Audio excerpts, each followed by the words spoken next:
Guys, I kid you not. That is the Austrian women's national team right before their World Cup game against England at Old Trafford. First game of the tournament. If I have to watch another second of that, I might shoot both my kneecaps out. I mean,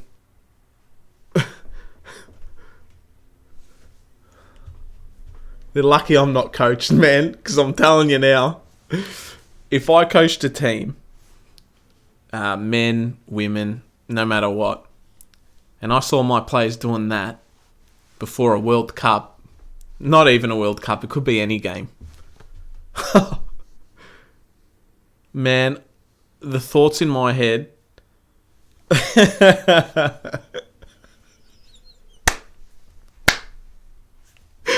I would fucking backhand the fucking shit out of all their heads, man. I would line them up and be like, what the fuck are you doing? And smack them all in the head. Seriously, just a nice backhander right across the cheek. What in God's name were they thinking? Now, this could be some traditional thing. This could be a ritual. I don't know. I don't speak Austrian. But these Austrians, before a game, man, how can you do that? Oh, I don't know, man. It was cringe as fuck. Like, I don't know, man. They ended up losing. They lost. What good did that dance do? Oh, man, I don't know. I don't know what I was witnessing. I'm serious. I got that stupid tune of their song stuck in my head as well. And man. Gutamera. Man, shut up there. Man, I don't know. That was just one of the worst things I've ever seen. Jesus Christ. I'm sorry if I offend anyone out there, man, but my word. That is not a way to prepare yourself for a World Cup game, man. Fucking hell. Enjoy the show, guys. Let's get to the intro.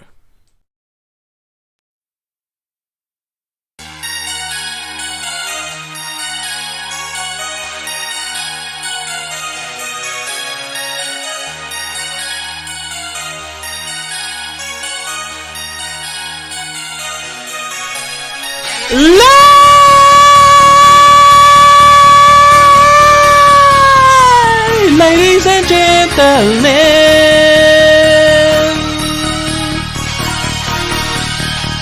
welcome to the show!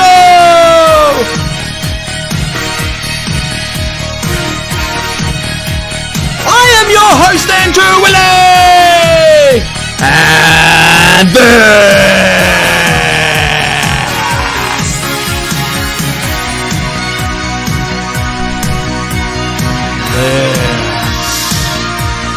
the ball of motherfucking trout, man. Episode 19. Thank you very much for joining me wherever you are around the world. Wherever you are, you silly motherfuckers. Man, thank you very much again, guys, for joining me. I hope you enjoyed that intro as much as I did. If you're all wondering, in the last minute, how I grew this mustache, and you're wondering, how is that even possible? Well, I'll tell you how. Because I'm a wizard. And that's just wizardy things that I can do. Now, let's get into the show, guys. There is a reason that we have waited a little bit for this one. And like I said, I don't want to give you guys an episode where I'm not feeling myself. So I had to wait a little bit, and here we are. Man, before we get into the show, let's plug our sponsors and our social media as well here at the Ball of Truth. We have Instagram. Follow me on that nonsense. balloftruth.pod. Follow me also on Twitter. You all know I love my Twitter, man. Ball of Truth _pod for that one. And man, we've got to say thank you to our sponsor, Sunnyside Sliced, the best New York pizza in town. Check their website out, sunnysideslice.com.au. If you have not been, man, you are seriously murdering time. Simple as that. It is the fucking best pizza I've ever had, man. Check them out. You won't get New York pizza like that here in Australia like that, man. I'm telling you. Anyway, man, let's get into the Carlton St Kilda game quickly. We'll just recap that. Man, it was one of the most frustrating performances I've ever seen. Well, not ever seen, but this season. Definitely number one. I was very, very hard on him after the game as well. Tweeted out. However, I've had time to reflect about it, man. And there are some positives from that performance. Going into the game, I was very confident that we would win. But, you know what? We just didn't have our night, man. First quarter started off a bit rough. St Kilda played brilliantly. And you got to give credit to them and their pressure. And Brett Radden and his tactics structurally wiped us off the park. Now, despite all that, and despite us playing crap, we only lost by 15 points and we hung in there. And if we put our chances away, man, it could be a different story. But this is what happens when teams don't take their chances, man. They get punished, and that's exactly what happened. But first quarter, it was a tug-of-war. Saints started well. We fought our way back, man, in the second and third quarters especially. And, man, I can't fault the effort. The effort was there. However, we were just second to every single ball. Predictable going forward. And, man, our pressure was not there. It was not up to the Carlton standard that I've seen. And St Kilda's was way better, man. They looked like they wanted it more. We looked tired. And credit to Radden again, man. Structurally, around those packs, that's where they look dangerous, man. Those loose balls, St Kilda won it every single time. And, man, it's a massive win for them. Absolutely massive. But that third quarter, man, Harry's missing, Charlie's missing, De Koning's missing. Just simple chances, man, right in front of goal. 10, 15 metres out, some of them. And if you don't take those chances, man, and we were ahead at this stage. So either got to punish, or when we were down, you got to fucking finish that shit, man. Otherwise, you cop it. And that's exactly what happened, man. We were playing catch-up most of that last quarter, and it just, it wasn't going our way, man. But there was a few bright spots. Number one, with all the injuries, man, that we've had, we still fought to the very end, and we hung in there. And if there's one thing to look forward to, we haven't lost 2 in a row. Touch wood. I hope that continues against Eagles this weekend. Third one, we didn't lose by much. We played bad and we still had a chance to win, like the Richmond one the other week. So, man, a lot of people were like, oh, Carlton, top 4. I still firmly believe, man, that we are a top 4 side. And I don't care what anyone says. If we get a full team back, and a lot of players are coming back this week, I would love to see how far we can go. You just never know. You never know, man. And we still don't know what a full-strength Carlton looks like. Maybe the closest we got was Richmond round 1, and we beat them by 4 or 5 goals. So, let's see what happens, man. Let's just see what happens. But overall, man, I was very, very upset that we lost this game, and we kind of screwed that chance up to be closer to the top 4. We're only 1 game out, so we've stayed 5th on the ladder. And, man, I don't know. It was just very frustrating to watch. I'll go to the ladder, guys. So we stayed 5th. Melbourne are on top by 1 game clear. Geelong, 2nd. Brisbane and Freo are the top 4. So we're 5th. Collingwood and Richmond are just behind. And Sydney as well. Sydney and St Kilda are battling for 8 and 9. So it was a massive win for the Saints, man. But look at the Kangaroos down the bottom. I mean, I've trolled Essendon enough, man. It's time to troll Kangaroos. Just dismal, man. Over the last 10 games, I think they're averaging a margin of 47 points that they're losing by.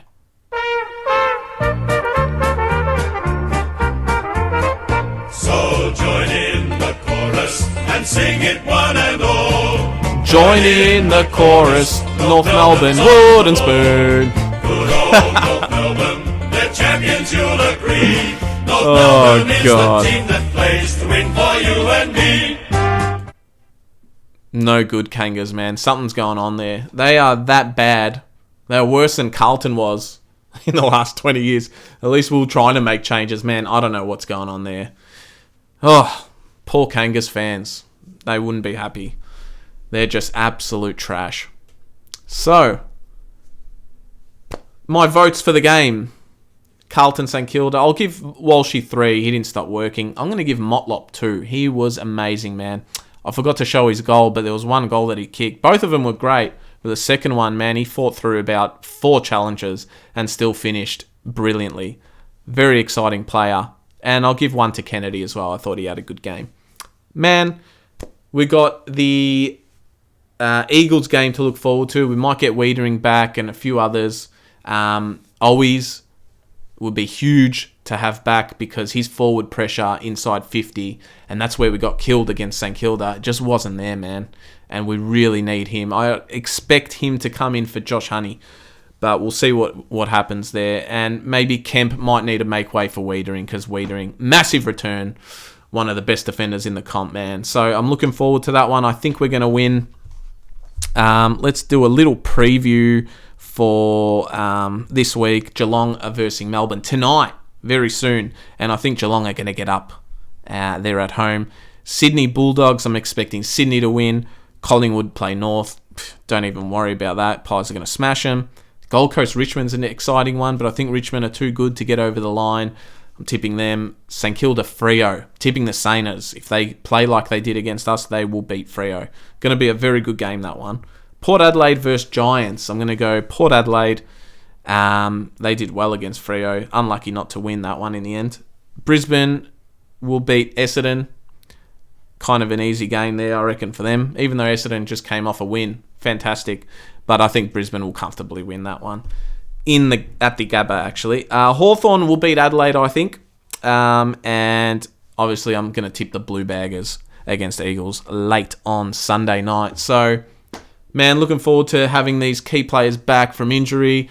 Owies and Wiedering. Nothing's confirmed yet, squad selection-wise, but let's see how we go. And we will be back here reviewing that one on Monday. But there's other news, man. My other team, Manchester United, a lot of controversy there. Ronaldo has said that if we don't make signings, he wants to leave, so might have to prepare for that. I personally feel like we should... I definitely want to keep him, but I think that if we're leaning towards letting him go, I hope he goes to like a Bayern Munich and no one in the Premier League, seriously. But man, a lot of controversy over there. The Truth has something to say on this matter, man. Special guest appearance from him. I'll just take you straight to him and he can go on his little rant.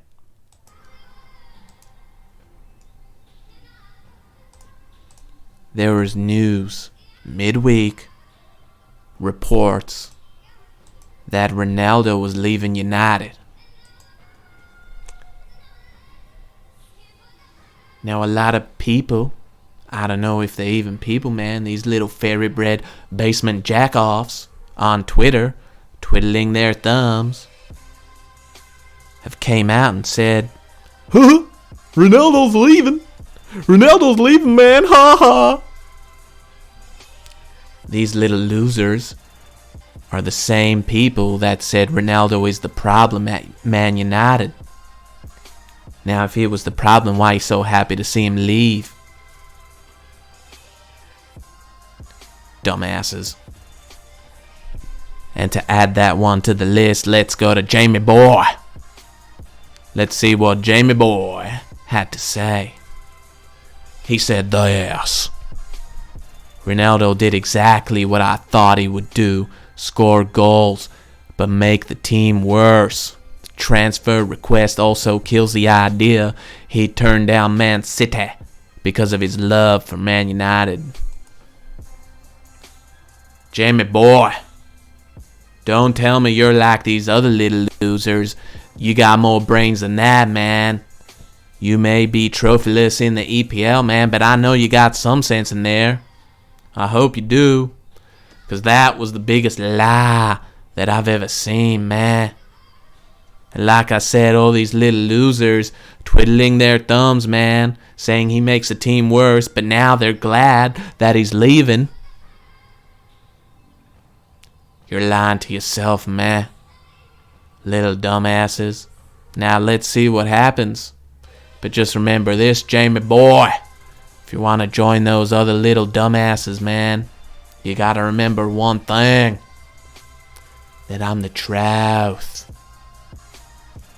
And you're the lie. That's all from me, man. Back to you, Andrew Illy. Well, there you go, man. Just on that, Ronaldo did not make United worse. And anyone who believes that, you're an idiot. Sorry, but you can't have the GOAT, the actual fucking GOAT, come to a club and make it worse. Nah, doesn't happen, man. Without him, we probably would have been relegated. We were that bad.